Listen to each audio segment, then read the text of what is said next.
What's going on, everyone? Welcome back to another episode of JT Sports Live / the JT Sports Podcast. I'm your host, JT. I'm going to be honest with y'all. I was a little bit nervous about tonight's show since day 2 of NFL free agency was a lot slower than what day 1 was. I didn't know if I was going to have a lot to come on here and talk about until 30 minutes before I was about to go live. The news breaks that the Ravens have backed out of the Maxx Crosby trade.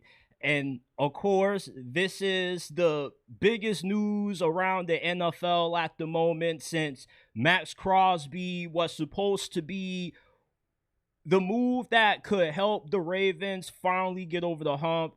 And now the trade is officially off the board. It's back to the drawing board for both the Raiders and the Ravens.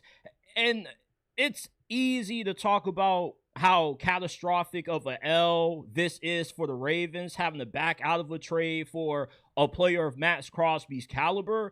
But it's also an L for the Raiders, considering that they are a team that's rebuilding. They're trying to acquire as many draft picks as possible.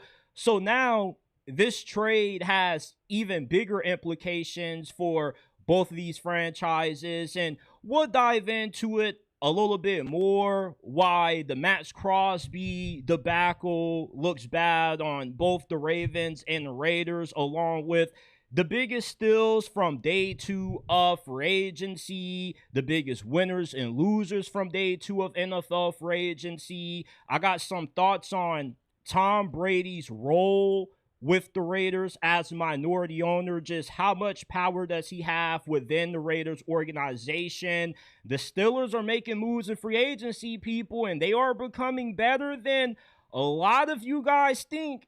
Meanwhile, the Eagles, on the other hand, are slowly losing their stronghold over the NFC East.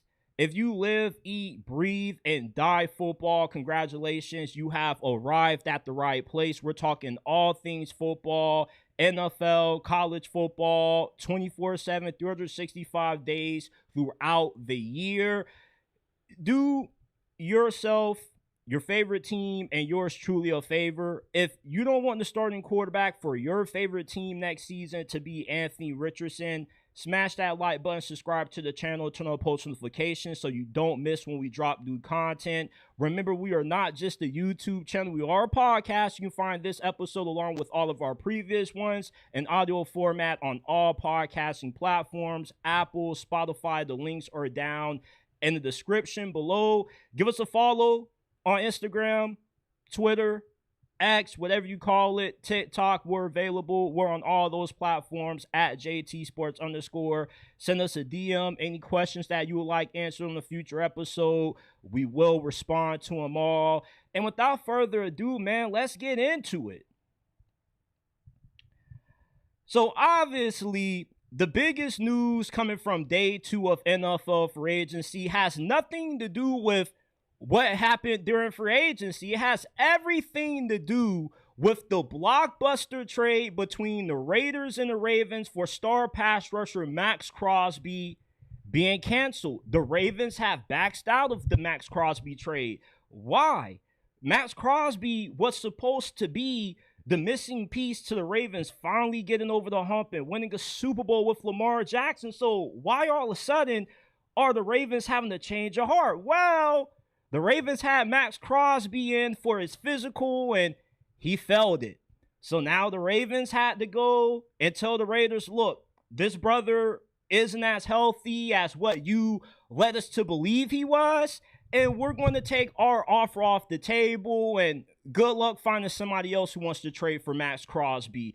And this is a bigger L for the Raiders than it is for the Ravens. The Ravens backing out of the Maxx Crosby trade definitely does hurt, because we know the impact that a guy like Maxx Crosby can have on a team that has the high expectations like the Ravens do. Once you get into the playoffs and you're trying to get guys like Mahomes, Josh Allen, Joe Burrow off the field, Maxx Crosby becomes incredibly important late in the fourth quarter at being able to accomplish that. Now you lose a guy like this, and you also still have a big hole that you have to fill at edge, and free agency has already started, and some of the top edge rushers available in free agency have already been locked up to big deals. Unless the Ravens are able to come last minute and change somebody's decision, it looks like they're going to have to improve their pass rush via the draft or try to find another pass rusher to trade for. But there's no pass rusher available as good as what Maxx Crosby is. And yes, this hurts for the Ravens backing out of the Maxx Crosby deal, but think about the bigger L that the Raiders are taking here. The Raiders needed all the draft capital that they could get with the current state that this franchise is in. You're not finna be competing for anything worthwhile anytime soon. So trading for Maxx Crosby and the draft capital that you were going to get in return for that multiple first-round picks, you no longer have. And that hurts you when you're a team in a rebuild and you need those young players to continue to build up your squad. And not only are you losing 2 first-round picks for Maxx Crosby, if you still want to trade Maxx Crosby to somebody else with the physical that he just felt with the Ravens, are you still going to be able to even get a first-round pick for Maxx Crosby at this point? Because we don't know how bad his physical went with the Ravens. We don't know if he's even going to play this season. We don't know if this is one of these injuries that could affect how many years Maxx Crosby has left in his playing career. If you're a team like the Eagles, the Cowboys, or the 49ers, and you are interested or you were sniffed around for Maxx Crosby now, you kind of got to have a lot of red flags that you're throwing up. Because if the Ravens weren't able to get this guy on their team, then there has to be a bigger story here with Maxx Crosby's long-term health that the Raiders haven't told anybody. And that hurts Maxx Crosby's trade value. If Maxx Crosby has an injury that is like arthritis or something like that, it's like permanent nerve damage, the best you're going to get from Maxx Crosby is probably a 3rd-round pick. Sure, he's a lot better than that, but felt physicals, medical concerns can hurt any of the best players available trade market. If A.J. Brown had some injury concerns, that definitely would hurt his trade value. I was really excited about what Maxx Crosby was going to bring to the Ravens. And as a diehard Lamar Jackson fan, him no longer coming to be more just really annoys me, because it's like, damn, you thought Lamar was finally going to have another piece that could help contribute to the puzzle, him trying to figure out how to win the ball, and now you're starting all over again from scratch, and you're behind the 8 ball. Because if you would have known that Maxx Crosby had these medical concerns sooner, then you could have jumped ahead of everybody else and maybe go after one of the top pass rushers like a Jalen Phillips, or maybe you bring back a Odafe. So this is a massive L for all parties involved, the Ravens, the Raiders, whoever else is interested in trading for Maxx Crosby. The Raiders are not going to get fair value in any trade after this one that they do involving Maxx Crosby. I would be very shocked if the Raiders get anything more than a 3rd-round pick for Maxx Crosby at this point, unless you're making a trade with the stupid team like the Browns or the Jets. They always love to make bad decisions. Maybe you can steal a 1st-round pick from them, but any good franchise that has a competent front office, they're not touching Maxx Crosby if it's anything more than a 3rd-round pick at this point. Shout out to all my brothers in the chat right now. Shout out to Juan Gotti Talking Sports. He says, yo, what's good, my dude? Shout out to Ravens for Life 16. He says he needs another surgery. Raiders lie. This has nothing to do with Baltimore.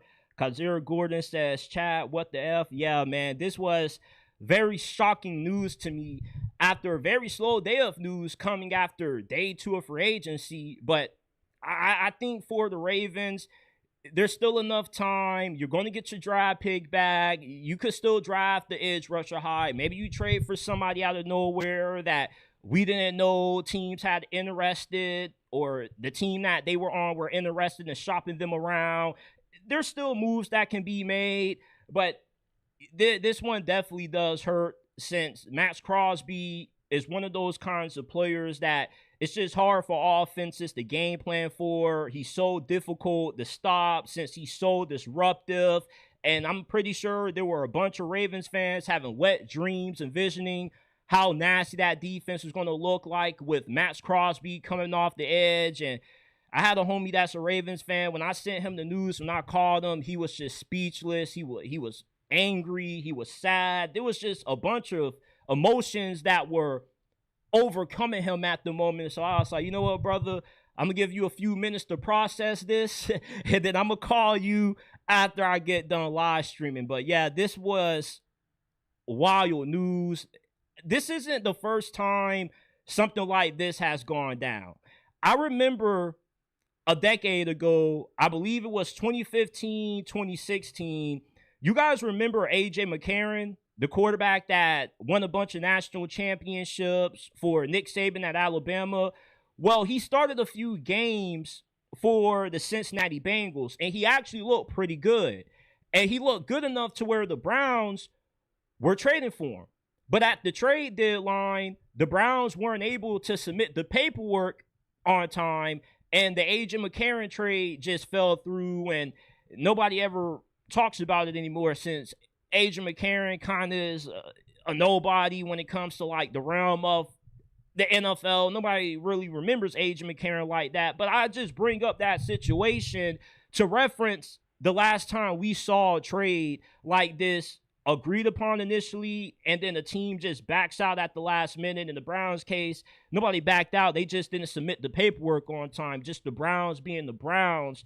But hell yeah, man, this is definitely shocking news, and I'm eager to see what happens, what becomes of Maxx Crosby from this point on.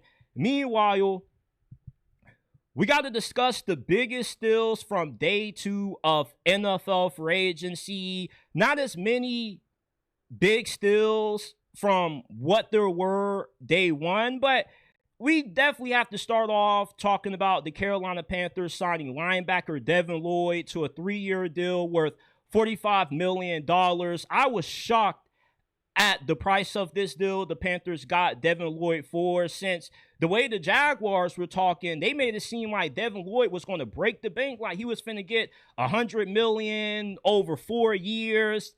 And it's just a 3-year, $45 million deal. And it does even make Devin Lloyd the highest paid linebacker in the league. I thought this was going to be a world-setting contract that Devin Lloyd was going to get as far as linebackers go. He was one of the best defensive players available in free agency this year. And at a $15 million per season price tag, the Jaguars really couldn't afford to keep Devin Lloyd around.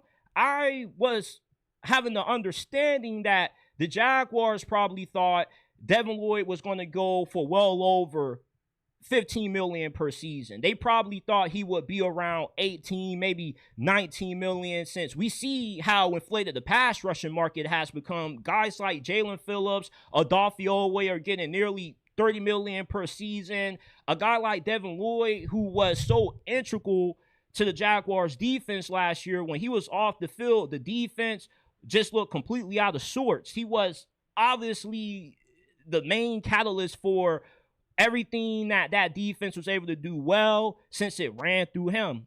And with him signing with the Panthers, they just got them one of the biggest steals in all of free agency, because a guy like Devin Lloyd that had the kind of season that he was coming off with Jacksonville last year, you definitely would have thought was going to command a way bigger payday than what he got from the Panthers. I was thinking he was going to get something way more than this, 13, 15 million per season, something around that.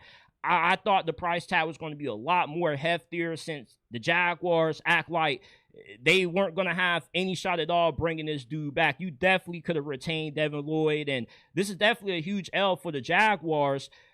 The New York Jets, despite the weird trade they made earlier for Geno Smith, they made a very sneaky signing when they signed cornerback Nashon Wright to a 1-year deal worth $5.5 million.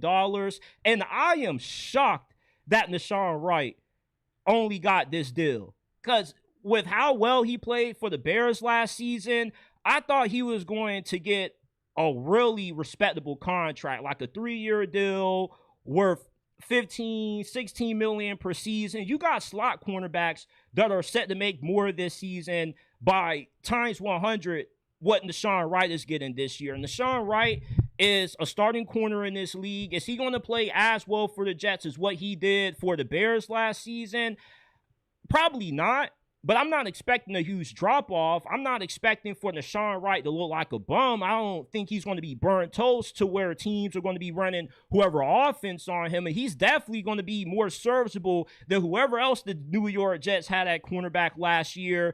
Coming off a breakout season in 2025, he had 5 interceptions, over 10-plus pass deflections. Nobody even knew who this guy was before last season started, and then he became somewhat of a fan favorite near the end of the season. And if he was going for $5.5 million, why didn't the Bears bring him back? It's not like they had other good corners on the roster that were going to be better than Nashon Wright. Maybe there's something about Nashon Wright and what happened for his breakout season to occur that we don't know about, and teams are sketchy about if he's going to be able to maintain that level of play. But the Bears defense before Ben Johnson got there wasn't good under Matt Eberflus. And their corners like Tyreek Stevenson were very up and down, very inconsistent. And you got much better cornerback play this year, mainly due to how well Nashon Wright played. So I was very surprised to see the New York Jets snag him up on a 1-year deal, $5.5 million. The Patriots are signing offensive guard Alijah Vera-Tucker to a 3-year deal, $42 million.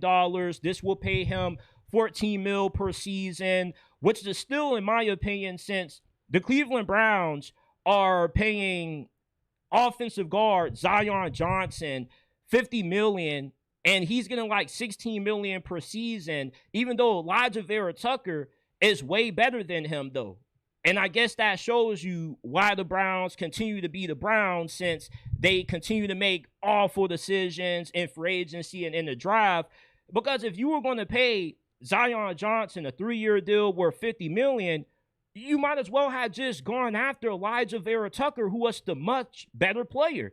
And this is why the Patriots, after their first season with Mike Vrabel, are coming off a Super Bowl berth, and why the Browns continue to be one of the worst ran franchises in the entirety of sports, since I was expecting Alijah Vera-Tucker to be a lot more sought after than what he was. I thought he was one of the better guards available in free agency this year. I know he has had some struggles being able to stay on the field and stay healthy, but the Patriots are getting a huge addition to their offensive line. Whatever guard spot you're going to line them up at, whether that be left guard, right guard, he's good at either one.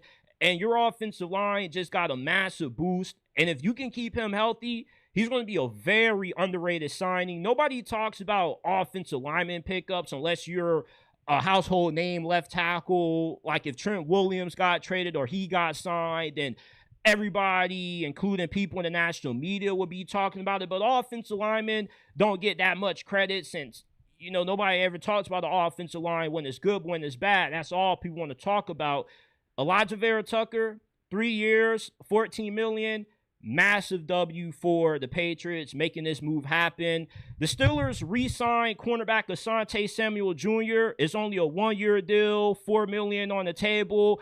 I don't know about you other Steelers fans out there, but I thought Asante Samuel Jr. played very well, considering he came in short notice, middle portion of the season, started on the practice squad. The Steelers had a few injuries at corner that got him on the field. And when he was on the field, he was making plays. I didn't see him get burnt that much. He came up with a big interception in one game, a few big pass breakups as well. The thing with Asante Samuel is he's still trying to get back to form, getting back to the player he was before he had that spinal injury that gave him a few complications for 2 seasons. Last year, you definitely were very encouraged with what you saw out of Asante Samuel.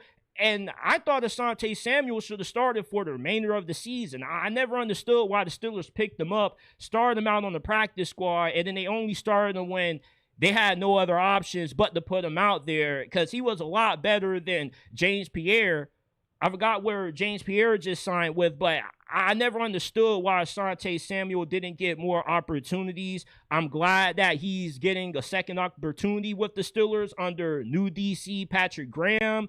Asante Samuel Jr., what is his superpower is his ability to play very good tight man-to-man coverage. And you saw that on multiple occasions last year. And the Steelers just signed Jamel Dean in free agency, who was one of the better corners available in free agency this year. So maybe you have JPJ and Davis playing on the outside, and you allow Asante Samuel Jr.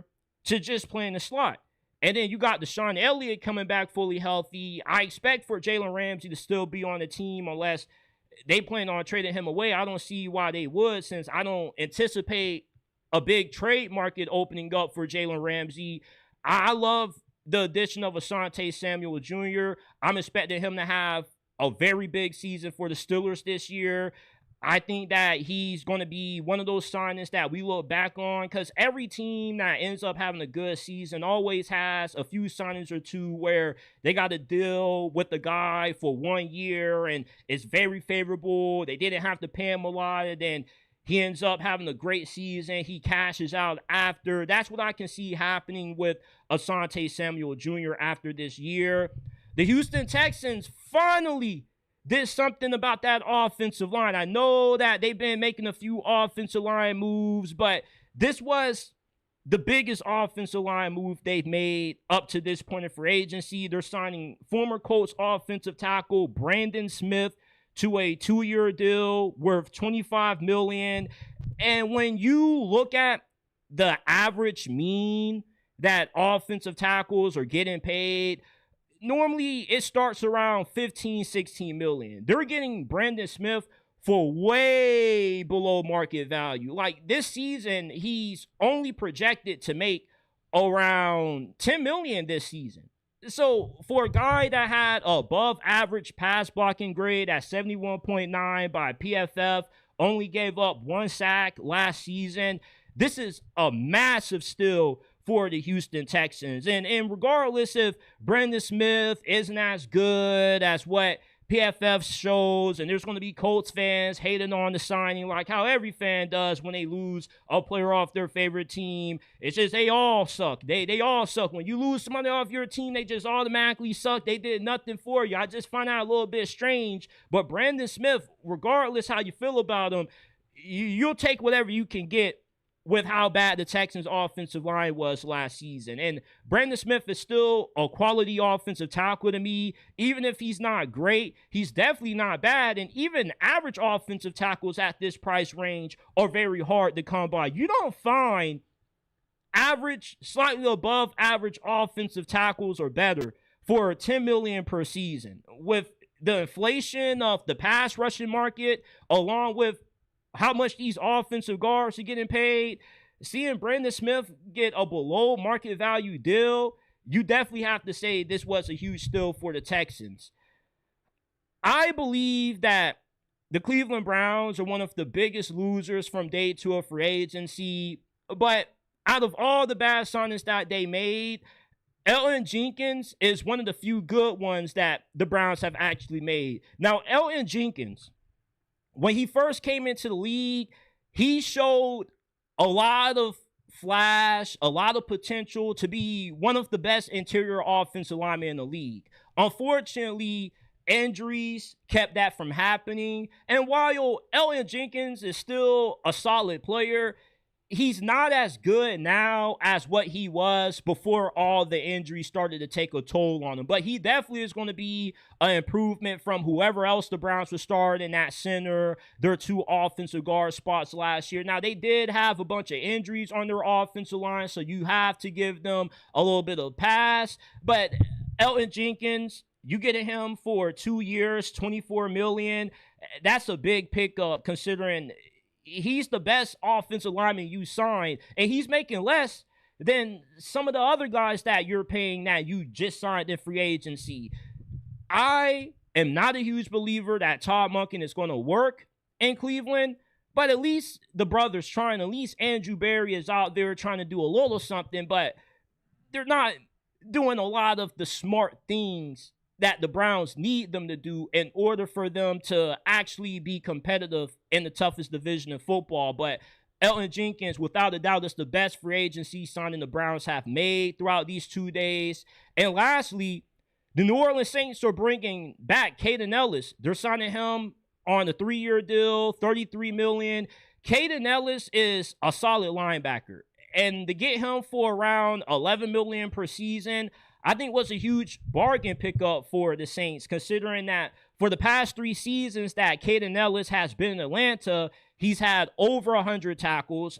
2 seasons ago, he had over 150 tackles. He's solid in coverage. He's just all-around solid linebacker, very good pursuit, has good sideline-to-sideline speed.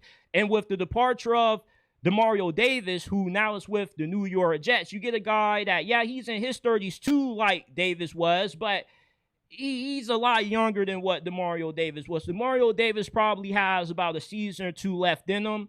And the Saints, I felt overall, have had a pretty good free agency. This is just a contract that stood out to me, since this is a very good linebacker that could give you above average play, and he could very well outplay this contract.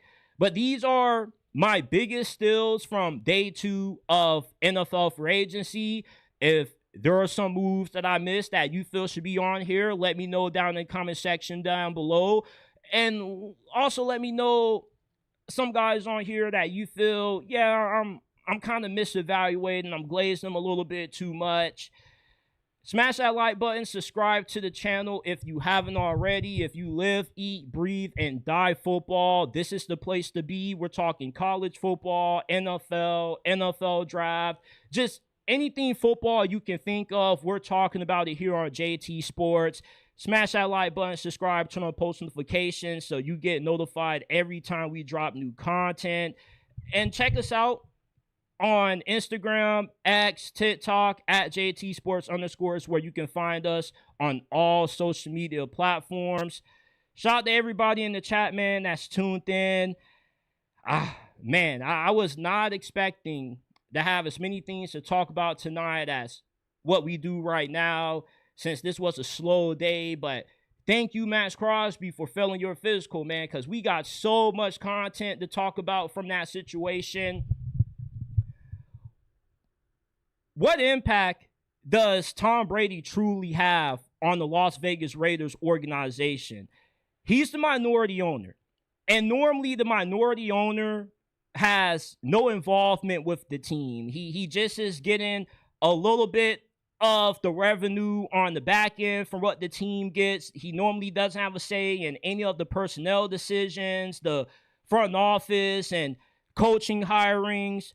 But Tom Brady's role with the Raiders is unlike any role that we've seen a minority owner have as far as the NFL goes, since Tom Brady has a much bigger role than just being the minority owner of the Las Vegas Raiders. And I don't know why there's still such a big consensus of people out there that continue to say that Tom Brady doesn't really have any involvement with the personnel decisions that the Raiders are making. You couldn't be further from the truth, my brother. If you listen to Mark Davis, the owner of the Raiders, every time that he's mentioned Tom Brady, it has never been in a backseat role. It has been, we're going to allow Tom Brady to use his football mind to help finally make the Raiders a winning franchise again. When Tom Brady first got approved to be the minority owner of the Raiders, it wasn't just him becoming the minority owner just to get an extra stream of income. Mark Davis allowed Tom Brady to become the minority owner of the Raiders at a discounted price, so he could allow Tom Brady to run the franchise. Since he's done such a poor job at it for such a long time, he just has thrown his hands up and said, you know what, I'm going to let the greatest player in NFL history run my franchise, since he has a much better understanding of the game than what I do. And what did Tom Brady do as his first move having this power? He hires John Spytek as his general manager. And don't you find it strange that John Spytek and Tom Brady were teammates when they played football at the University of Michigan? Do you also find it a little bit of a coincidence that John Spytek was hired as the Raiders GM after serving as the Buccaneers VP of player personnel when Brady was in Tampa Bay for those few years and brought a championship back to that organization? Tom Brady also, last coaching cycle, was trying to get Ben Johnson to take the Raiders head coaching job. He also was trying to bribe Matthew Stafford to play quarterback for the Raiders last offseason when we didn't know if Matthew Stafford was going to retire, if he was going to resign with the Rams on a lesser deal than what he would get anywhere else. So Tom Brady has had a lot of moments where if you're somebody still questioning if Tom Brady really does have a say in the personnel decisions that the Raiders are making, the hirings that they're making, there's a lot of evidence that supports Tom Brady is more than just minority owner. Tom Brady is the Raiders' prime decision maker. And the players within the Raiders organization are treating Tom Brady as such. When Maxx Crosby came out and said that he wanted to get traded, the first person that he went to was Tom Brady. He told Tom Brady, hey, man, get me out of here. If you don't want to trade me, that's cool. I'll retire. I would never play another game for this franchise ever again. And what did Tom Brady do? He worked out a Maxx Crosby trade. Of course, John Spytek was the architect of it, but Tom Brady had to sign off on it. He had to give his stamp of approval at the end. Now, the Maxx Crosby trade has since then fallen through, but Tom Brady, not only does he have a say in who's being hired, but he also has a say in who the Raiders are going after as far as player personnel goes, player acquisition. When the Raiders traded for Geno Smith last year, it wasn't a John Spytek decision. It was a Tom Brady decision. As a matter of fact, Tom Brady made the mistake of choosing Geno Smith instead of Sam Darnold because he felt that Geno Smith was the better of the two quarterbacks. Tom Brady also was the mastermind behind Pete Carroll getting hired as the head coach. I don't understand why there's just such a large crowd out there that still wants to deny the fact that Tom Brady is running the Las Vegas Raiders. This is literally what Mark Davis wanted him to do. Mark Davis wanted Tom Brady's football mind in the building. And what's even more indicative of Tom Brady's role within the Raiders is how his personal trainer that was with him throughout the entirety of his playing career has a role within the Raiders organization and somewhat has a little bit of a say in what these players are eating, the diets, the workouts that they have these players doing during the offseason. So there's a lot of involvement that Tom Brady has in getting some of the guys that he worked close with throughout his playing careers employed within the Raiders organization. You wouldn't be able to have that kind of pull if you weren't more than just a minority owner. Tom Brady is running the Las Vegas Raiders. Essentially, you can say he's the de facto owner of the Raiders behind Mark Davis. Yeah, Mark Davis owns the team, but Tom Brady's pulling the strings. He essentially is the minority owner, the GM, everything that you think of when it comes to who's in charge of making personnel decisions, who's overseeing the draft. Tom Brady is overseeing everything with the Las Vegas Raiders. The Las Vegas Raiders are Tom Brady's team. It's not Mark Davis' team per se, since Tom Brady is the one making all these decisions. You want to know why the Raiders have had such a great start to free agency so far? Why they aren't recklessly spending money despite having a lot of it to spend? They're being very intentional with who they go after. Who did Tom Brady learn that from? Bill Belichick. Bill Belichick had the same approach as what the Raiders have taken in free agency. Bill Belichick, even if he had a lot of money to spend, he wasn't just spending it on anybody just to address needs. He was going after guys that would give him a good return on investment. If I'm going to pay $17 million to a pass rusher, I need that guy to at least give me 6.5 sacks per season. That's good for that price range, but I'm not about to pay $30 million per season to a guy that's giving me 6.5, 7.5 sacks per season. Like how the Commanders did with Odafe Oweh, like how we've seen other teams like the Panthers who overpaid Jalen Phillips. The edge rusher market is being very inflated right now. The Raiders, though, they were able to sign some very good players and not have to break the bank for them and still have a lot of money to allocate to improving other positions of need. That has Tom Brady's influence written all over it.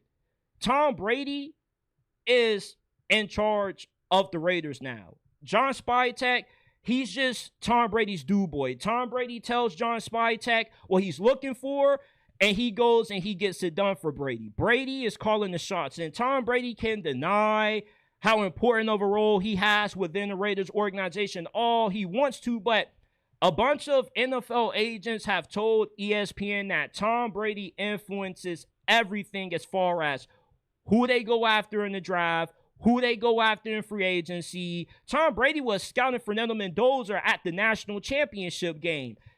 You think Tom Brady was just there, just attending the national championship just to watch football? No, he was there on behalf of the Las Vegas Raiders because his job is to help the Raiders finally figure out their long-term quarterback woe. And they finally have that solution with Fernando Mendoza. So Tom Brady, being Tom Brady, was doing his due diligence. He said, let me see this dude up close in the biggest game of his career. And he played insanely well. So we got to stop denying Tom Brady's influence on the Raiders at this point. If you haven't already accepted that Tom Brady runs the Las Vegas Raiders, it's time to accept it now. And you can look it up for yourself.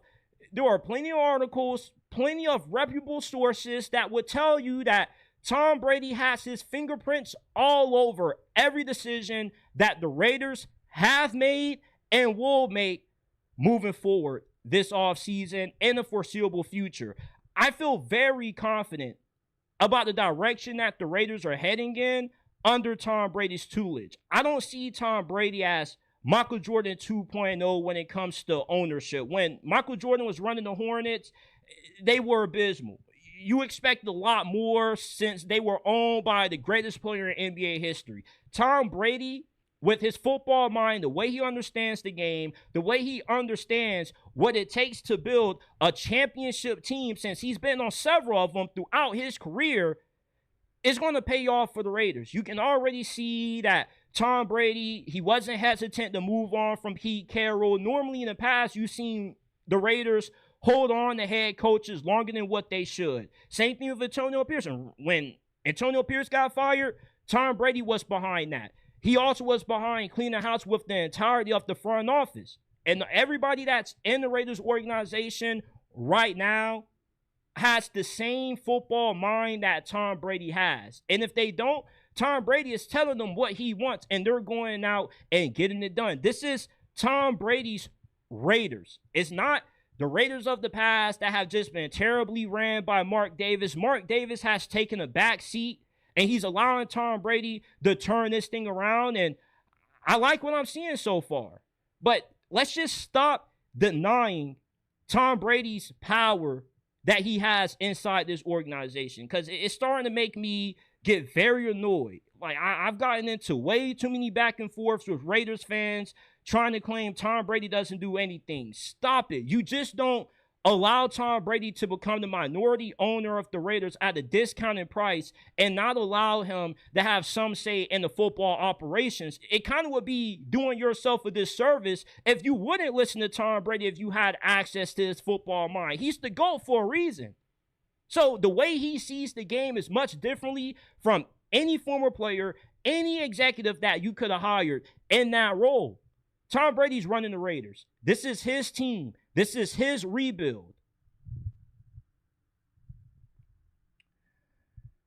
Okay, now, the Pittsburgh Steelers have become a lot better so far in free agency than what a lot of people thought they would. And before free agency kicked off, like always, You heard the chatter that the Steelers need to blow it up. They need to rebuild. They need to stockpile draft picks. They need to suck for a good quarterback. And the Steelers, being the franchise that they are, never wanting to wave the white flag, never wanting to give up on the season, or saying, no, we don't need to rebuild. We don't need to blow it all up, since we're not that far away to begin with. And that's what I've been screaming at all of these Steelers haters, these Steelers doubters for the past 2-3 years. The Steelers have quietly been rebuilding. The Steelers, even though they haven't had any top 5, top 10 picks as of late, they still have been very good at improving their offensive line, getting younger on defense with several star players that they drafted over the past 3-4 years, like JPJ. You got the defensive tackle out of Oregon that you just drafted in the first round last year. You got Jack Sawyer, who looks very promising. There's a lot of good young players that the Steelers have that they got from the draft. Their offensive line, nearly everybody that was starting on that offensive line day one for the Steelers, they acquired via the draft. So how are you going to rebuild a team that already has quietly been rebuilding? And even then, what do the Steelers really have to trade anyway to kick off a rebuild? You're not finna get a first-round pick for Cam Hayward. Hell, I don't even know if you can still get a first-round pick for TJ Watt with how people are claiming that he's starting to regress. He's starting to slow down. Father Time has finally come and collect. The Steelers never needed to rebuild. All they needed were to address a few positions of need, like receiver, like corner, and they done that. The Steelers, throughout the first 2 days of free agency, have fixed their biggest problem on offense. Last year, the Steelers had the worst wide receiver room in the NFL. You had DK Metcalf and a bunch of randos. You were throwing to Adam Thielen, who you got off the street during the middle of the season. Calvin Austin was like your second best weapon, and he's like 5'8", 5'9". Now the Steelers trade for Michael Pittman, and you go from having the worst wide receiver room in the NFL to now having one of the best wide receiver duos in the league, with Michael Pittman and DK Metcalf being two of the more physical outside receivers in the National Football League. You have two physical bullies on the outside. Michael Pittman can do a lot of dirty work underneath in the intermediate parts of the field. Yeah, he's not that flashy, but he's a very good possession receiver, and he's going to be very crucial for whoever the Steelers have at quarterback next year, especially if that's Aaron Rodgers. Aaron Rodgers didn't have any safety outlets that he could go to on third down, or when there was nobody open and time was running out, he didn't have anybody who he could just trust and say, you know what, I'm just finna throw it up to you because I know you're finna come down with it and make a play. Michael Pittman can do that. DK Metcalf can do that. You now have two receivers that skill sets complement each other perfectly. And the Steelers could still add another receiver or two in free agency or in the draft. They still need a slot receiver. They bring in Rico Dowdle at running back, who is now going to bring back the physical downhill run game that Steelers have kind of been lacking for the last few years. With Jaylen Warren, he's a very good back, but he's not good running in between the tackles with power like how Rico Dowdle is. And Rico Dowdle already has familiarity with Mike McCarthy since he played under him a few years in Dallas before he went to the Panthers. And last season, Rico Dowdle, for the first 8-9 weeks, was looking like an MVP candidate. Now, he fell off, not because defenses caught on to how to stop him, but the Panthers just were divvying out the reps between him and Chuba Hubbard really oddly. When they wanted to commit to Rico Dowdle being the full-fledged RB1, they kind of reneged on their word, and they were still giving Chuba Hubbard a good amount of touches, taken away from Rico Dowdle's workload. But Rico Dowdle can do everything. Not only is he good running the ball in between the tackles, but he's good catching the football out of the backfield. He's very good in pass protection. He's going to make a very good 1-2 punch with Jaylen Warren. And not only have the Steelers improved offensively, but defensively. You signed Jamel Dean in free agency from the Bucs to a pretty good deal. Jamel Dean's very good in man coverage, a very good press corner. If you watched the Buccaneers last year, he was the only good corner on that team they had. You re-signed Asante Samuel on a 1-year deal for $4 million.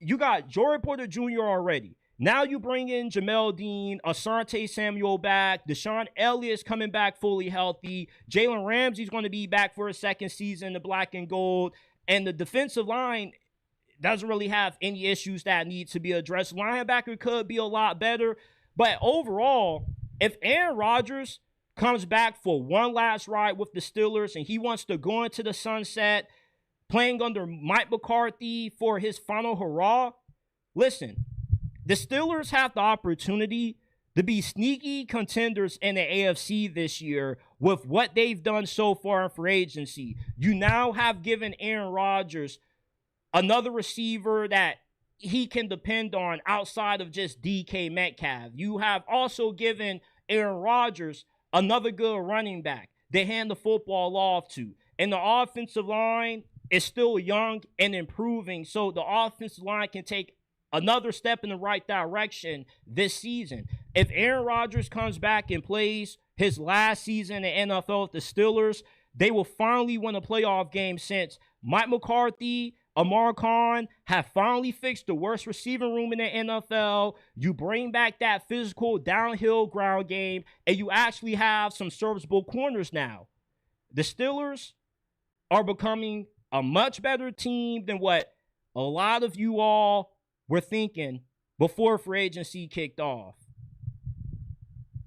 Shout out to everybody that's tuned in, wherever you're watching, whether that be YouTube or you're listening to the replay on Apple, Spotify. Make sure that you go ahead, share the JT Sports Podcast with your friends, family members, because they always say sharing is caring. And if you love something, why not spread it with the rest of the world? So go ahead, share the JT Sports Podcast with your friends, family members, and acquaintances. You can find us on Apple, Spotify, anywhere you get your podcast from.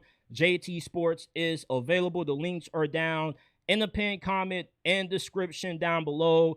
We're not done yet, folks. We still have a lot to dive into on this episode, man. We're just warming up. The Philadelphia Eagles have quietly lost their grip on the NFC East. The rest of this division is closing the gap with the Philadelphia Eagles in free agency. The Commanders, the Giants, the Cowboys, they've all been spending a lot of money this offseason.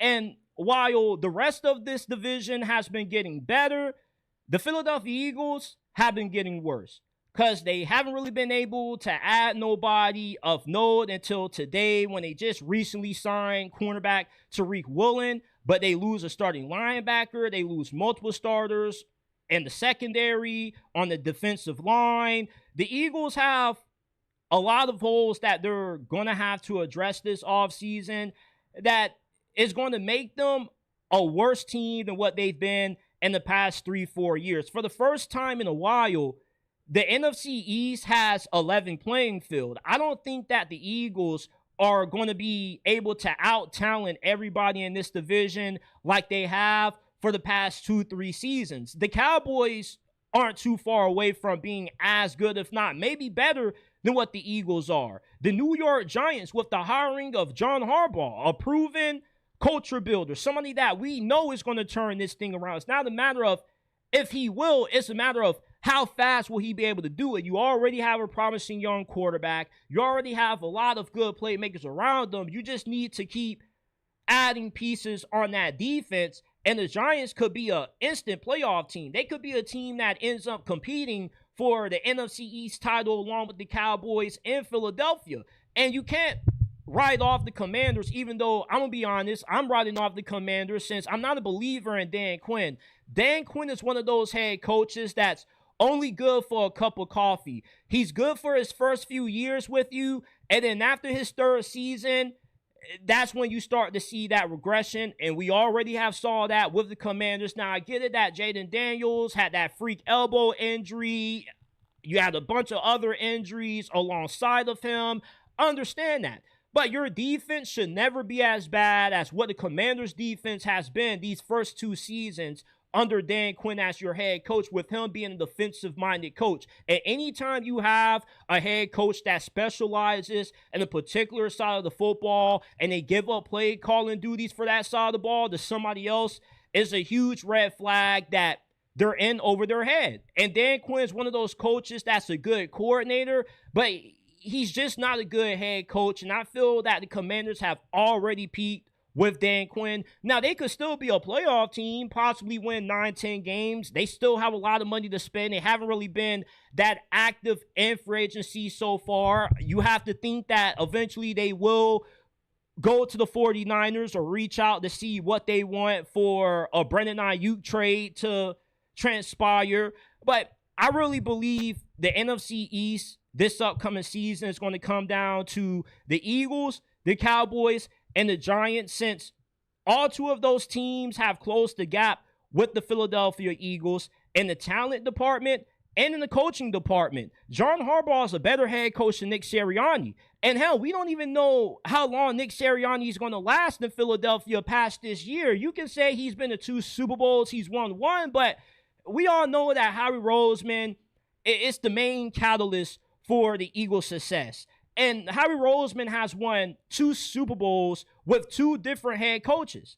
And if you had to choose between Nick Sirianni and John Harbaugh, more likely than not, the majority of you guys are picking John Harbaugh, since he's a more proven coach than Nick Sirianni. And every day people always ask, what does Nick Sirianni do other than win?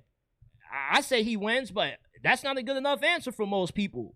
They need to know what in particular does Nick Sirianni do well other than just be a good raw guy. And I really can't give you an answer for that. But John Harbaugh, he can assemble really good coaching staffs. He's a really good team builder. So I'm more bullish on the Giants and the Cowboys winning the NFC East this year than I am the Philadelphia Eagles. I'm not saying the Philadelphia Eagles are going to completely implode, but the Philadelphia Eagles, they're losing a lot. They have internal concerns about their new offensive coordinator.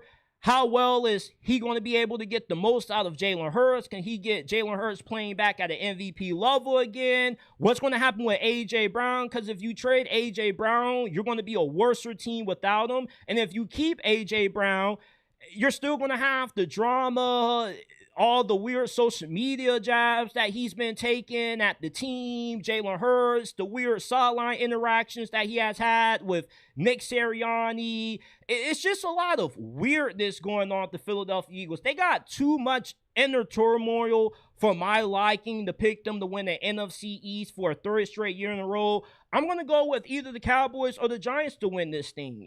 And I get it that the Cowboys are always overhyped, but I'm not saying that the Cowboys are going to win the Super Bowl this year. All I'm saying is the Cowboys could win the NFC East. And if not, then the New York Giants could win the NFC East this year. But somebody other than the Philadelphia Eagles this season is going to end up being NFC East champions, since you have 3 teams in this division that are all spending a lot of money, and all 3 of these teams seem to be getting better, while the Eagles are just stagnant or they're getting worse.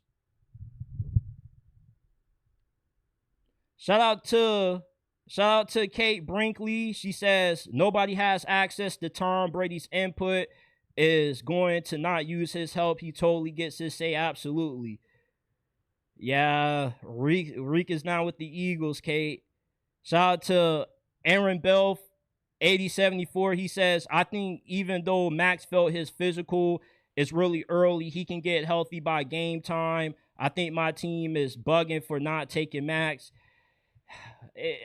My whole takeaway is, if the Ravens are willing to renege on the trade, it has to be something very serious. The Ravens are one of the most well-ran organizations in the NFL. They're very good at player evaluation.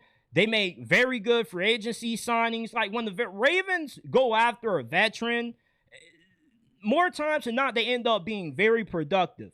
So for the Ravens to pull out of the Maxx Crosby trade at the last minute after this physical, that's going to be a red flag to a bunch of other organizations in the NFL, because teams like the Ravens just don't cancel a trade or back out of a trade if the injury wasn't more severe as what they initially thought, or the long-term health of Maxx Crosby was worse than what the Raiders led them on to believe.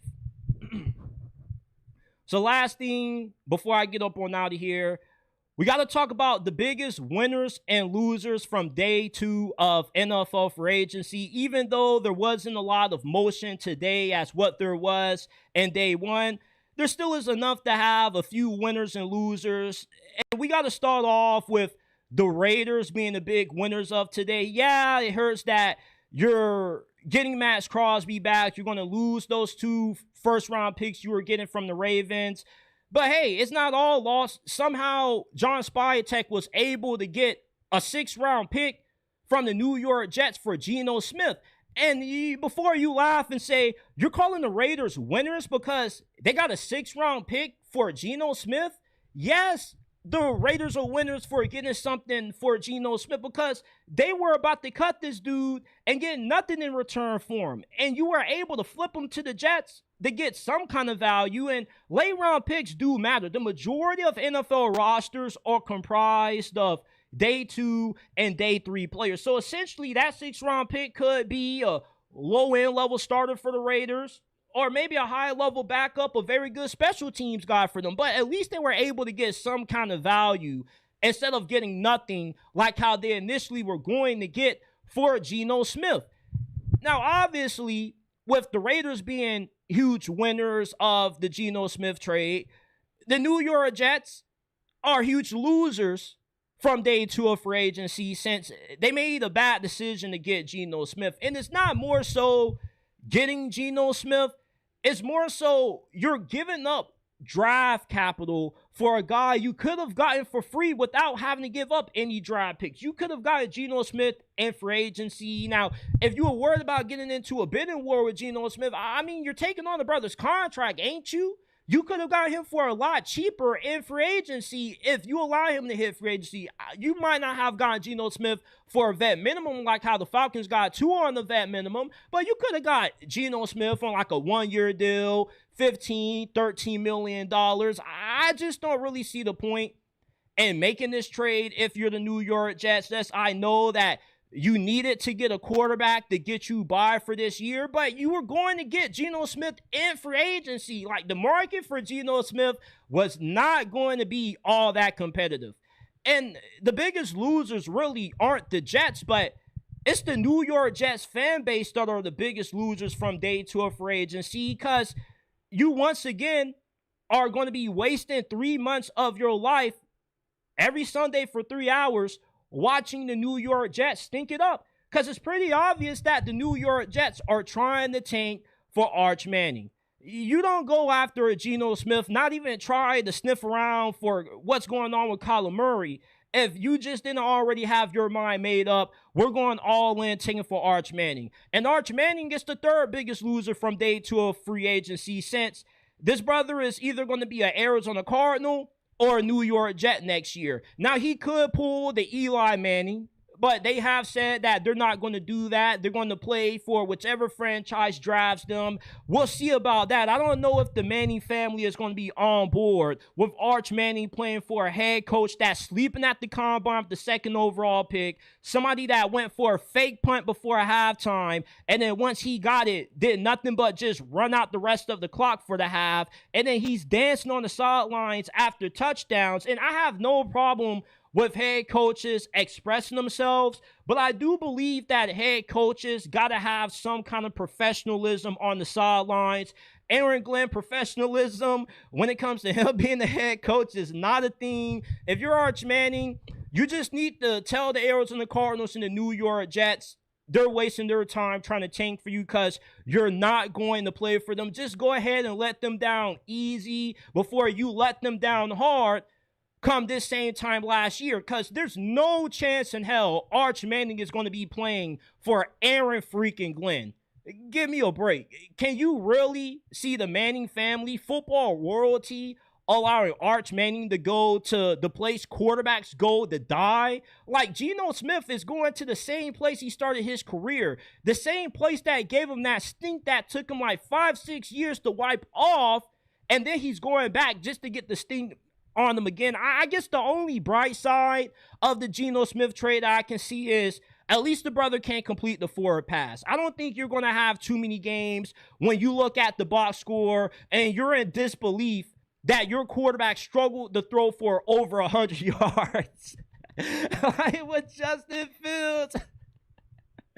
You remember that game? I think it was Monday night when the Jets played the Dolphins, and Justin Fields had like 50 passing yards at halftime. I was like, how can you be this bad throwing the football at this level? So, I mean, Geno Smith is better than what you've gotten out of the quarterback position these last couple of years, but that's not saying much. You've been all over the place at quarterback to the point you've gone through so many quarterbacks. It led you back to the dude you started off and felt with, 12, 13 years ago, Geno Smith. What did Thanos say in Avengers Endgame? Whether that you cannot live with your failures. And where did that bring you? Back to me. I guess the New York Jets couldn't live with their failures with all the whiffs they've had at quarterback over the last 13 years, which led them back to Geno Smith. Hey, everybody else might be writing Geno Smith off after last season with the Raiders, but the New York Jets, hey, they're writing Geno Smith in. They still feel he can be serviceable, and I still believe that Geno Smith can be pretty serviceable for the Jets. But I can't see him being worse than Justin Fields, but the thing with Geno is just he's a turnover machine. But the Jets do have a pretty solid team. And lastly, the Cleveland Browns. Isn't it ironic we got two of the worst-ranked organizations in sports on this thing? Now, I know a bunch of Browns fans are going to get their pennies in a bunch that have them as a loser from day two. How are we losers? We're spending so much money on the offensive line. We got Elgin Jenkins. Don't you like Elgin Jenkins? Yes, I love that Elgin Jenkins signing. One of the best value signings of free agency, but I hate all of the other signings after that. Like, you signed offensive guard Zion Johnson to a 3-year deal worth $50 million. Anybody that plays on the Jim Harbaugh coach team on the offensive line that gets allowed to walk in free agency should be a red flag, because Jim Harbaugh, he's all about imposing your will on the line of scrimmage, being a physical football team, and that all starts with the big boys on the offensive line. So if you're not good to play for Jim Harbaugh, I don't think you're worth a 3-year deal worth $50 million. You're paying Zion Johnson $16 million per season.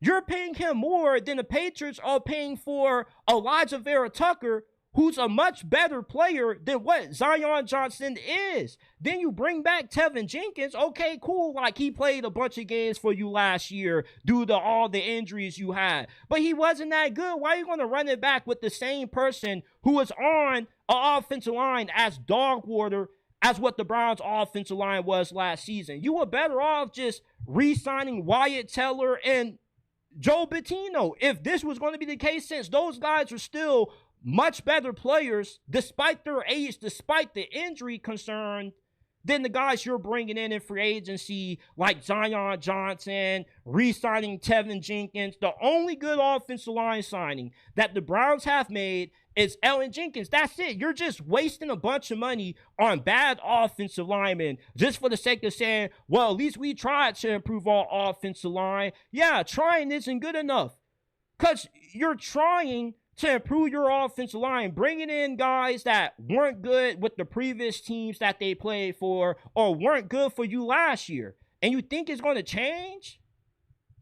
This is it for this episode of JT Sports Live. I appreciate you guys for tuning in. Shout out to everybody in the chat. I'm going to read a few more comments before I get up on out of here. My guy Aaron 8074 says biggest loser was the Raiders. They're going to lose a lot of those picks now. I think even Matt's felt as physical as really he can get. It's just hard to see the Raiders, and you probably are right about the Raiders being a big loser from the day, but I still think, even though you lose those 2 first-round picks, you still have a bunch of draft capital. You still have a pretty good free agency class that you're bringing in, and you got a lot of money to spend. So I don't think it's all bad for the Raiders. It definitely is an L. It's an L for the Ravens, too. It's an L for both parties involved, but I appreciate everybody for tuning in. Shout out to Kate Brinkley for the $4.99 donation. Appreciate you as always. She says, great to see a JT Sports live again. It's great to be live again, and we'll be live tomorrow as well, recapping day 3 of NFL free agency. I believe tomorrow is like the end of the tampering period, and that's really the official first day of free agency. Says, appreciate you, man. Excellent show as always. I appreciate you for your support as always, Kate. And I appreciate everybody that tuned in for tonight's episode.